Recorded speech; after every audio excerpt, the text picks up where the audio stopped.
Welcome into the Sporting News Studios as we continue our look at the top teams in college basketball heading into the season. I'm Tom Vandervoort with Mike DeCourcy, our college basketball writer. Mike, Syracuse, this is one of those teams that in a way I think of more for the guys they lost, right, than the guys they have. So talk to me about some of their players and the challenge that Jim Boeheim has this year. It's a little bit Kentucky-ish almost. Yep. They have some guys that have played some basketball, but maybe Kentucky circa 2011-12 and not so much the current team. They have some guys who've played, but they're going to depend very much on guys who are new to the program or are new to actually playing, in particular Michael Carter-Williams. He'll be one of those guys that will be known by his initials, MCW, because it's a lot easier to say. But he is a very talented point guard.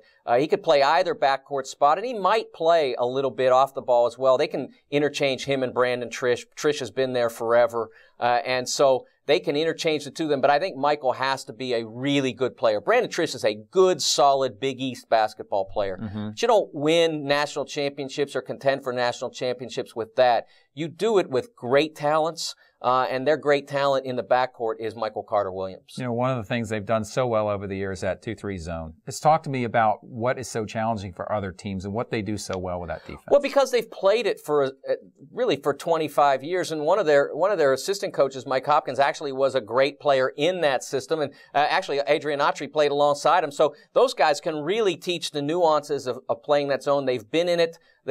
Hopkins has been around it as an assistant ever since, and of course Boeheim's been in charge of all of it the whole time. So they know all the little wrinkles. They populate it with great long athletes. Mm-hmm. That's better sometimes than others, but once again, they've got two really big backcourt players. That's when it works best.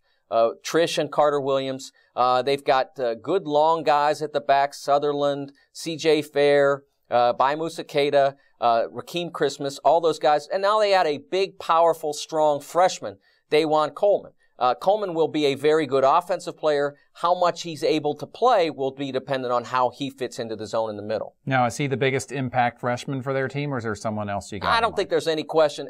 In a sense, you could say it's Carter-Williams because he had so many DNPs last year. Right. But I think in truth, it's because Coleman is a new player. He's the guy. He's a big, wide-bodied guy. He can score inside. He likes to face the basket from 14 or 15 feet. He'll rebound.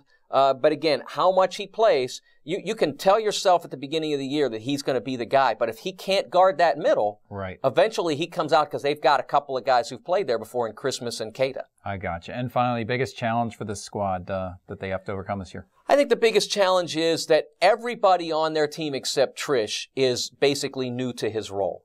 They're not all necessarily new to playing, but Fair hasn't had to play as much as he'll have to play this year. Sutherland was always just a spot shooter. Now he has to be a player. Right. Christmas was a fill-in last year when they had the ineligibility problem with Fab Melo. But now everybody's going to have to be a different player with the exception of Trish, and that's a lot to ask. I see. So it's like next man up like 5 times over. Exactly. Exactly. All right, there you go. That's our look at Syracuse. For Mike DeCourcy, I'm Tom Vandervoort. Thanks for watching.